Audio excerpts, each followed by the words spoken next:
This year, I set out to answer one question. Can I pass the PMI-ACP exam without studying hundreds of hours for it? My theory is that my real world experience leading Agile projects combined with the fact that I'm also certified as a professional Scrum Master should make this easier for me. I thought that I could pass and score target. Before I tell you what happened, let me share with you all my struggles that led up to this exact moment. From January to May of this year, I set a goal to skim through Mike Griffith's PMI-ACP exam prep book. And at the same time, I wanted to finish watching all the lessons from Prepcast's Agile course. And boy, was it rough for me. I completely underestimated how much information there was. Every single day after working about 10 hours in my day job as a project manager, I'd already feel tired, exhausted, but I pushed myself through it. Every night, I spend 1 hour watching lessons from the Agile Prepcast course, and I'll link all resources that I used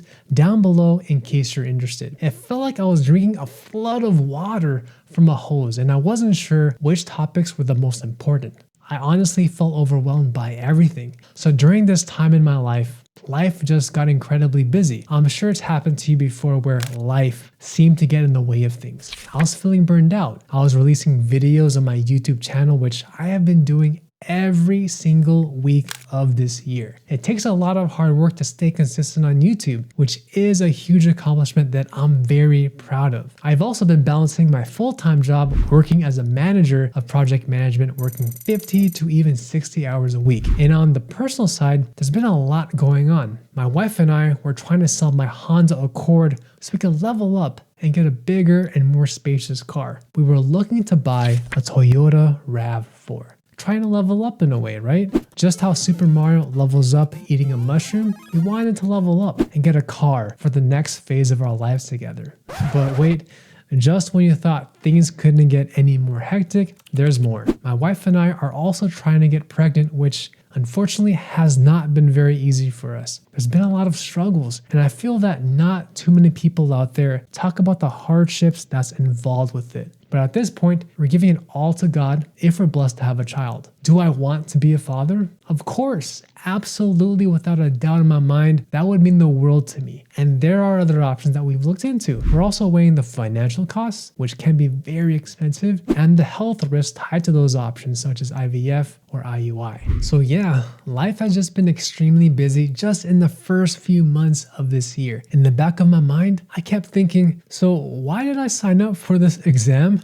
With everything that's popping up left and right here, how exactly am I going to find time to study for this PMI-ACP exam? It felt like this huge Mount Everest that I had to climb, and I wasn't sure how to get to the top. But I did know one thing. What I'm going to reveal to you next will shatter your mind. I did something that was completely unexpected that I almost never do. With everything going on, I knew that I needed to take a step back. Not think about anything related to my YouTube channel, studying for this exam, or working my full-time day job. I was getting burned out. So I did what anyone else would do, and I took a break. My wife and I planned to take a 10-day vacation off of work, and we went to Japan as a way to relax and reset ourselves. Side note, I did not do any studying during this time. No practice questions, no book reading, no exam studying, nothing, nada, zilch, completely nothing. Being fully present on our trip to Japan.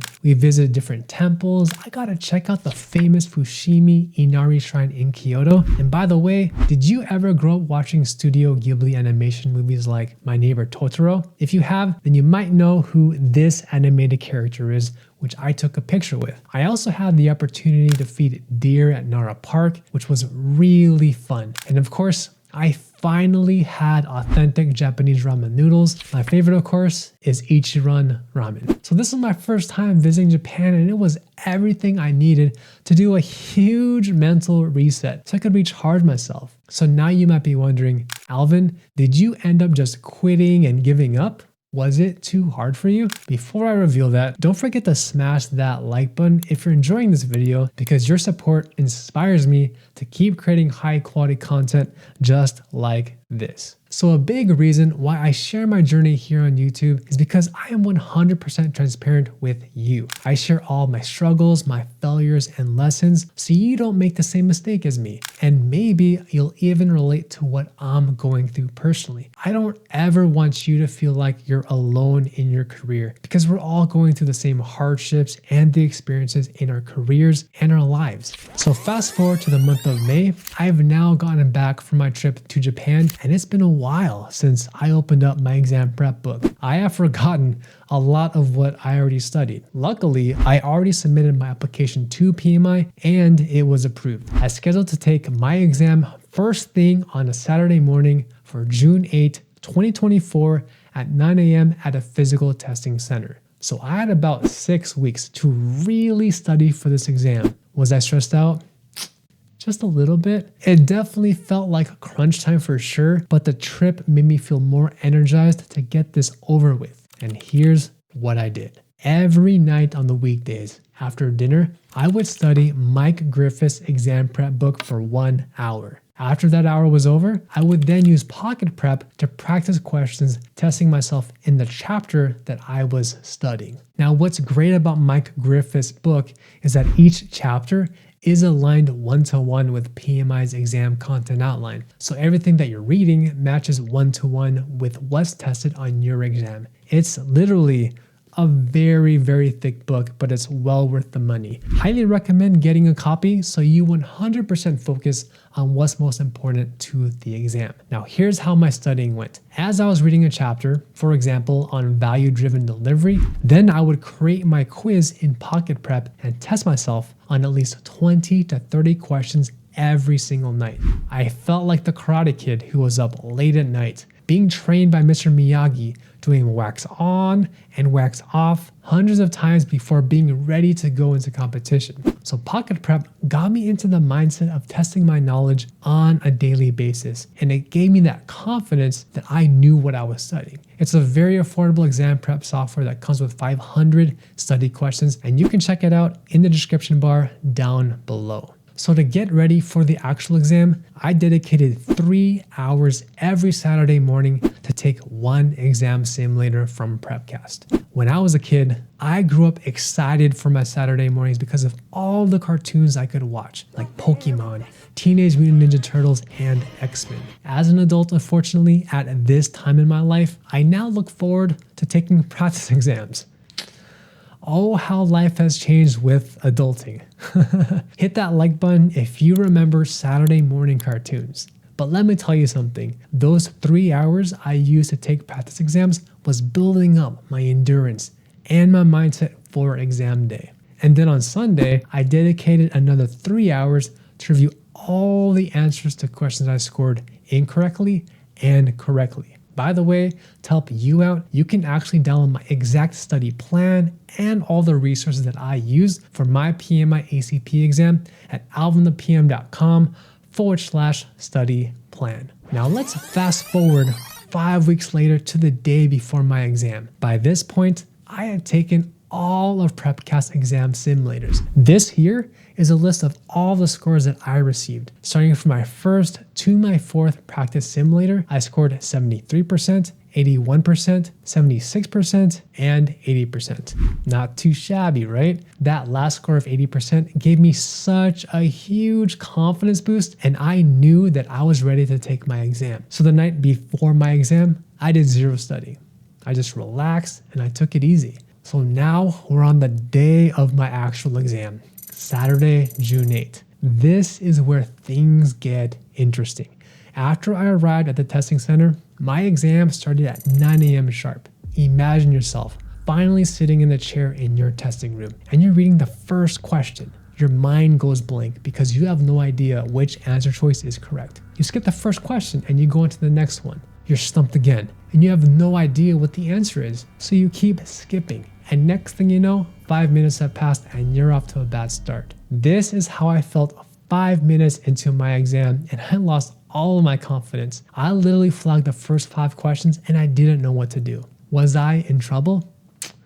That's what I thought. As a disclaimer, to comply with PMI's Code of Ethics, I cannot reveal the details of the actual exam, but I can share with you how my experience was. I'm going to share with you the one strategy that I used so I could pace myself and not feel frustrated during the actual exam. In the software, you can use the crossout tool. This will be your best friend during your exam. Use the crossout tool to eliminate any obvious incorrect answer choice so you can free up that mental space and focus your efforts on choosing the right answer. Any questions that I wasn't sure about, I flagged them right away and I moved on to the next question. One other thing that I forgot to mention is that there is zero mandatory break. Once I finished question 75, I raised my hand for the proctor and I took a quick 5-minute bathroom break. Just to stretch and move my body around, right? Get the blood flowing. Now the second half of the exam, I was extremely motivated to finish it, get it done with. It was as if I got the second wind of energy, like being in the final quarter of the NBA basketball playoffs. I took an entire 2 hours to finish all 120 questions. So that's a pace of about 1 question per minute. I flagged about 40 questions that I wasn't sure about, and I knew that I needed to review all the questions one more time because there were actually quite a few that I did not know. So I used the remaining hour to review my flagged questions first, and then I went back and I reviewed the non-flagged questions. At the very last question, I took a deep breath and I paused. I clicked on the submit button. This was the defining moment on my exam day. Was I going to pass? Was I going to fail? Let me tell you, I was getting anxious there. My computer screen turned white and I thought my computer froze. Time literally froze in those 3 seconds as I was waiting for the computer screen to show my exam results. And you will not believe what I saw. Picture yourself feeling tired and mentally drained after 2.5 hours of taking questions, and you see this message appear. Congratulations on earning your PMI Agile Certified Practitioner certification. That's right, my friend, we did it. And I sat there in huge disbelief. I was excited and I felt like I was on top of the world. I left the exam center with this paper showing my results, and you won't believe what my score was. I scored above target in all 7 domains, from Agile principles and mindset, value-driven delivery, all the way to continuous improvement. I couldn't believe my eyes because my goal was just to float on by and score target. So in total, I studied for 63 hours from the month of May to the beginning of June, and I was able to score above target in all domains. It feels so nice to finally be an Agile certified practitioner, and I hope that my journey going through all these struggles inspires and motivates you to pass it as well. If I can do it, then I know you can do it as well. Question for you. Do you plan on taking the PMI-ACP exam? If so, when do you plan to take it? Drop me a comment down below because I would love to hear from you and cheer you on in our community. To pass your PMI-ACP exam just like I did, there are several resources that you must absolutely have. Please watch this video next so you know which resources to get, and I'll see you in the next video.